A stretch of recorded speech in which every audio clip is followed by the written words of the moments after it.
What is up guys? Magandang araw. It's your boy Vince and samahan nyo kami ngayon at mag-ride, 'di ba? Kasama ko si Talia o si Kulot. Syempre kasama natin ang motor na si Nico.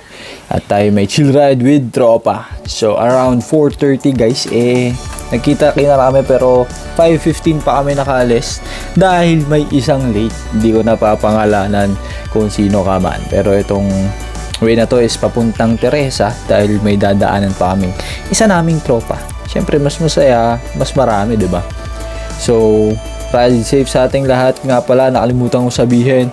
Pero, ayun, on the way na kami dito kaya medyo mabagal pa yung facing dahil nangangapa pa dahil first time namin mag-ride magkakasama, no? And ito, yung subdivision ng tropa ko. Pabalik na kami nito sa labas. Sa kasamaang palad, hindi nakasama yung tropa namin dahil siya ay may sakit. Sinumpong ng di pagkagising. Hindi siya nagising sa alam niya guys, no? Kaya nag-decide na kaming wag nang siyang isama. Tapos ako na lang yung sumundo, kasama ko yung OBR ko syempre. Kasi lagi naman ako dati dito nung estudyante pa lang ako.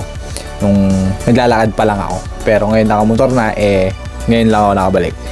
Tapos nakalimutan ko yung hams pala dito, dambuhala. Tingnan nyo guys, pansinin nyo. Bang, talaga namang alog. Pati kaluluwa mo kung baga ayaw magpadaan. Pero kaya ng motor natin yan. By the way guys, tayo ay naka-classic 250 Fi na. So medyo tipid sa gasolina to. Yan, nandito sila, hinihintay nila tayo sa labas ng gate. Yan o, kasama natin ang tatlong ADB 160, isang itim at dalawang puti, and isang Vespa at isang PCX 160, ano. So, etong susunod na clip bandang Tanay or Baras na ata to guys. Hindi ko alam. So, comment down below kung saan to banda kung alam nyo. Pero, apakaganda ng bukang liwayway guys. Yung pasigat pa lang yung araw. Napakalamig ng simoy ng hangin kasi ang daming puno. Grabe naman talaga, 'di ba? Pero ang facing lang namin dito is 50 to 60 dahil din naman kami nagmamadali, 'di ba? Antipolo lang naman kami. So, very chill ride lang. Pero kung siguro kung kung malayo-layo, siguro paspas kami dito. Pero onting saglit lang, dito na kami sa Arco ng Infanta, Quezon. Grabe yung fog. Nakita nyo naman guys. Hindi yan vape guys. Hindi yan madumi yung camera. Saan dyang ganyan kakapal yung fog. Take note guys, 7:32. So, nagpicture lang kami dito. Nag-stop over saglit. Tapos, dumiretso na kami yung Jeriel Speak. Sa kasamaang palad, wala kaming video sa Jeriel. Kaya, yun, sayang. Pero after nun guys, nakita nyo naman sobrang layo ng difference dun sa pinuntahan namin. Kasi dito walang kafag-fag, tapos direct yung araw pero malamig. Tapos yung daan, smooth yan guys.